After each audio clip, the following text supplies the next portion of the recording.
Kaisar adalah seekor simpanse yang sejak masih kecil bersama Will. Namun sebuah obat baru membuatnya mampu berpikir dan bereaksi seperti manusia.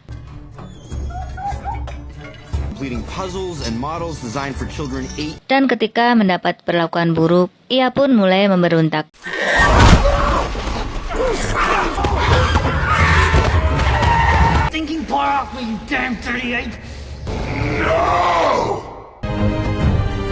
Film dimulai dengan banyak simpanse berjalan di hutan. Tiba-tiba beberapa pria mengejar mereka. Salah satu monyet terjebak dalam perangkap dan dibawa pergi di dalam truk. Di sebuah ruangan, salah satu ilmuwan bernama Will mengamati simpanse nomor 9 yang menunjukkan kecerdasan luar biasa. Ia dijuluki si mata cerah. Will bergegas memberitahu bosnya bernama Steve Jacob bahwa obat yang diberikan kepada kera tersebut bekerja dengan baik dan sekarang dapat digunakan kepada manusia. Jacob menyuruhnya untuk hadir ke ruangan Dewan untuk minta persetujuan. Selama presentasinya, Will menunjukkan kecerdasan kera nomor 9 yang sudah diberi obat ALZ-112. Secara teori, obat itu merupakan terapi genesis yang memungkinkan otak membuat sendiri sel yang rusak dan menyembuhkan dirinya sendiri termasuk Alzheimer. Will menjelaskan obat ALZ-112 hanya mempunyai satu efek samping ketika serum disuntikkan, yaitu bintik hijau di bagian mata.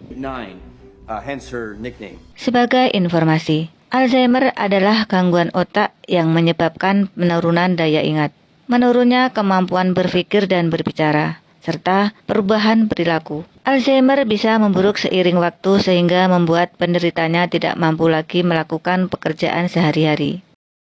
Oke, lanjut. Di selnya si mata cerah menjadi sangat gelisah dan marah kepada salah satu ilmuwan yang mencoba membuka selnya. Pada akhirnya si mata cerah berhasil melarikan diri dan menyebabkan kekacauan.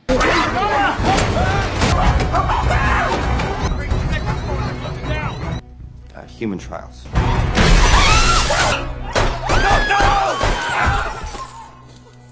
Setelah kejadian itu, Jacob mengatakan bahwa Dewan menolak proposal Will. Eksekutif memberitahu dia agar Will memulai penelitian lagi dari awal.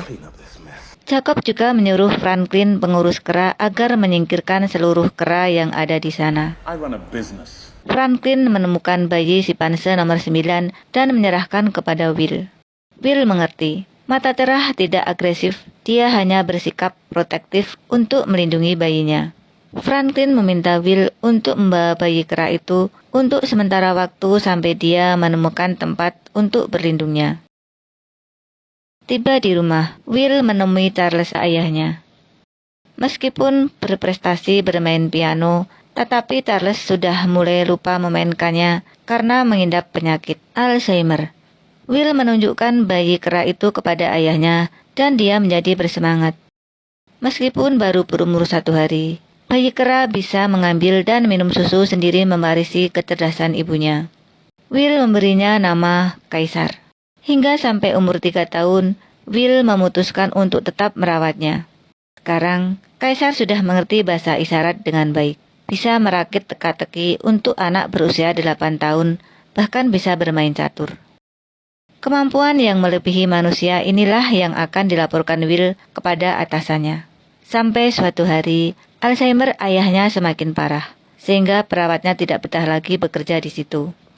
Di laboratorium, Will diam-diam mengambil beberapa serum ALZ-112 dan menyimpannya di lemari es. Will menerapkan satu untuk ayahnya dan Kaisar melihat semuanya. Ketika bangun, Will melihat ayahnya bermain piano dengan sangat baik. Will memeriksa ayahnya. Dia percaya bahwa ayahnya tidak sakit lagi. Kemudian mereka mencari Kaisar yang sedang menginvasi rumah tetangga. Will menyelamatkannya dari hal buruk yang akan terjadi. Karena cedera pada kakinya, Will membawanya ke dokter hewan. Kaisar menggunakan bahasa isyarat, dan dokter hewan bernama Caroline itu terkesan. Caroline bertanya apa yang dia katakan. Will menjawab bahwa dia harus mengajaknya makan malam. Di rumah Will, Caroline mengamati Kaisar dan menganggapnya mengesankan. Dia menyarankan untuk membawanya keluar ruangan. Mereka pergi ke taman dan melepas Kaisar. Dia membungkuk meminta izin. Setelah diizinkan, dia segera berjalan bahagia melalui hutan. Dia memanjat pohon, sementara Will mengawasinya. Sampai bertahun-tahun kemudian, dia masih pergi ke taman dengan kemauan Will dan pacarnya. Saat hendak pulang, Kaisar menjadi kesal karena mengira dia hewan peliharaan. Tapi Will mengatakan kalau dia bukan hewan peliharaan. Kemudian Will menunjukkan kepadanya tempat dia bekerja dan menjelaskan kepada kera itu tempat dia dilahirkan. Ibunya dulu tinggal di sana, tapi dia tidak lagi di sana karena dia meninggal, jadi dia mengambil dia untuk tinggal bersamanya. Will juga mengungkapkan bahwa ibunya minum obat seperti yang dia berikan kepada ayahnya. Itu sebabnya dia sangat cerdas. Caroline meminta penjelasan dan Will mengaku bahwa dia membawanya keluar laboratorium untuk menyelamatkan hidupnya. Will mengira efek obatnya akan berlalu, tapi kecerdasan Kaisar semakin meningkat. Caroline mengatakan bahwa ini salah, karena dia mencoba untuk mengendalikan sesuatu yang tidak boleh dikendalikan. Saat makan siang, ayah Will salah menggunakan garpu dan Kaisar membantunya. Will menyadari bahwa tubuh ayahnya telah mengembangkan antibodi sehingga obat yang ia berikan tidak berfungsi. Saat itu, Taras meninggalkan rumah dan melihat mobil yang dia yakini miliknya. Dia mencoba mengendarainya, tapi menabrak mobil di depan dan belakang. Pemilik mobil muncul dan dengan paksa membawanya keluar. Kaisar mengamati situasi dan melompat memukulnya pria itu dan menggigit jarinya.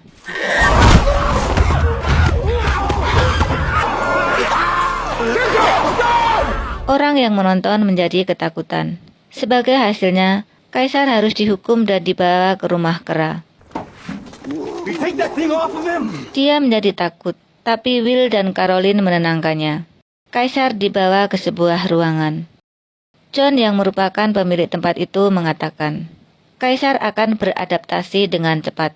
Kaisar sangat kesal karena Will akan meninggalkannya. Will berjanji akan segera kembali.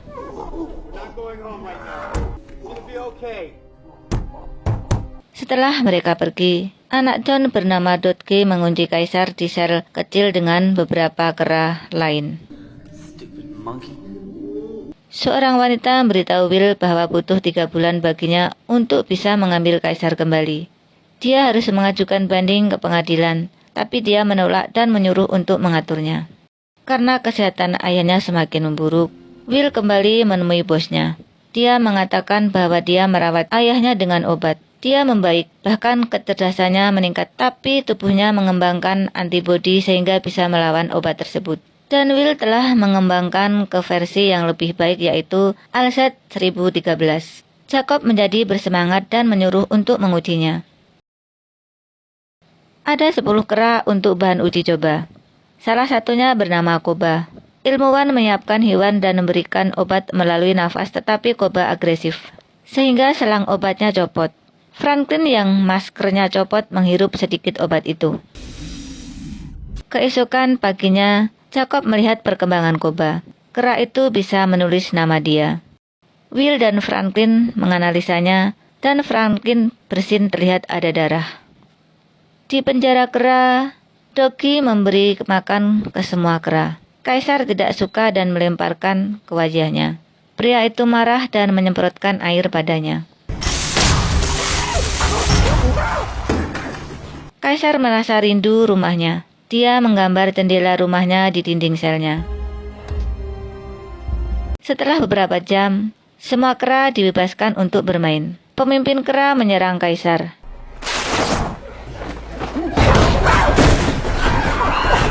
Hingga akhirnya Doge menembakkan obat penenang. Keesokan paginya Caroline mengunjungi Kaisar. Ia sangat senang mengira akan membawanya pulang. Melihat Kaisar terluka, Will dan mendorong Doge dan mengatakan dia akan mengeluarkan Kaisar. John mengatakan dia tidak bisa melakukan itu tanpa putusan pengadilan. Kaisar kecewa karena dia masih tidak bisa kembali ke rumah. Dia frustasi dan menghapus gambar di dinding selnya. Ia bertekad akan mencari jalan kebebasannya sendiri. Doge membawa teman dan beberapa gadis untuk melihat kera yang dikurung. Doge menggunakan alat kejut ke sebuah sel untuk menakuti semua kera. Tiba-tiba Kaisar meraih teman Doge dan berhasil mengambil pisau dari saku pria itu. Kaisar menggunakan pisau itu untuk membuka kunci selnya. Ia pergi ke area sosial dan membuka sel tempat gorila dikurung. Pemimpin kera juga dibebaskan.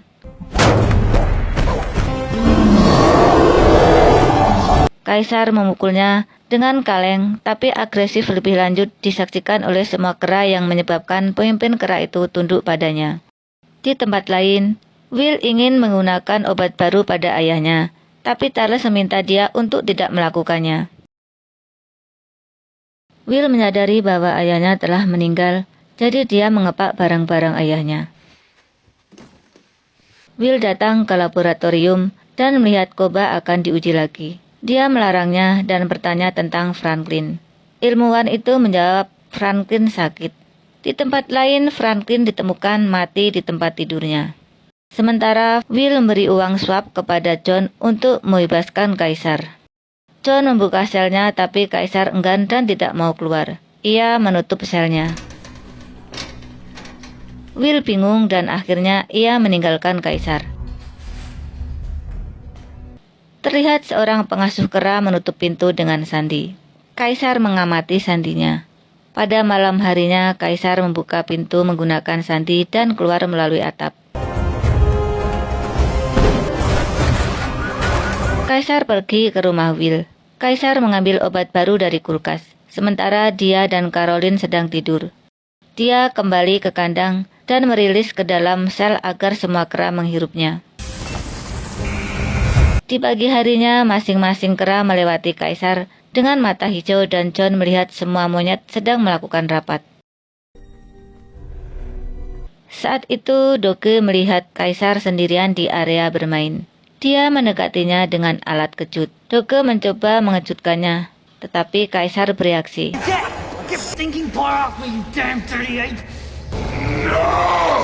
Kaisar berhasil mengatakan kata tidak. Kemudian dia memukul pria itu dan menyeret ke dalam sel, dan membebaskan kera-kera yang lain.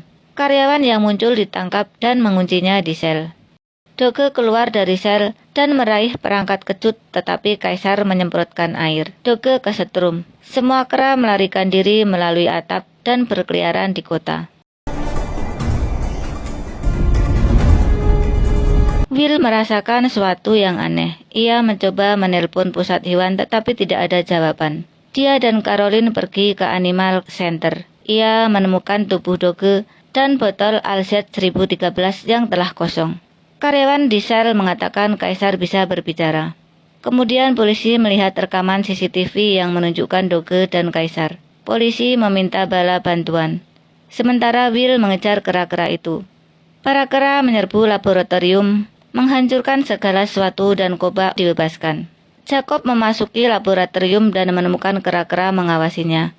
Mereka melompat dari gedung dan menuju ke lokasi lain. Para kera mengambil bagian dari pagar buat senjata dan menyerang ke mobil polisi yang akan menangkapnya.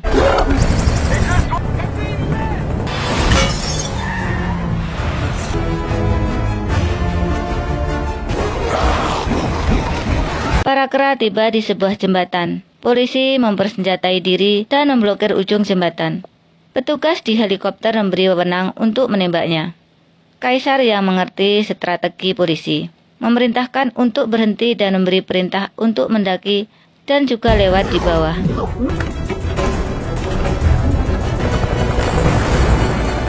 Will dan Caroline tiba, tapi warga sipil terpaksa dievakuasi.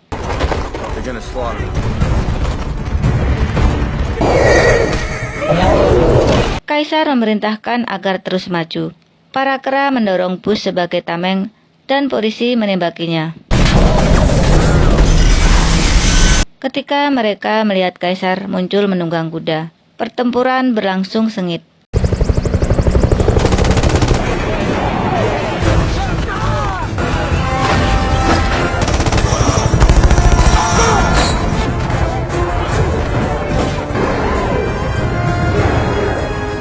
Di akhir pertempuran, gorila melompat ke helikopter yang menyebabkan menabrak jembatan dan meledak.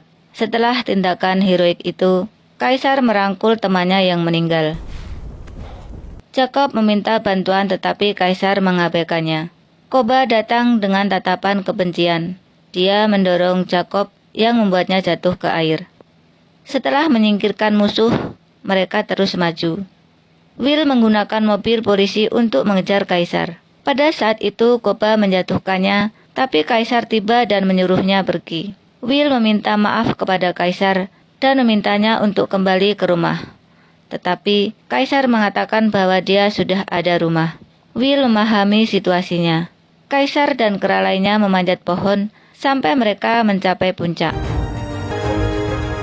Di adegan ini, tetangga Will yang seorang pilot tiba di bandara. Hidungnya berdarah dan kemudian film berakhir.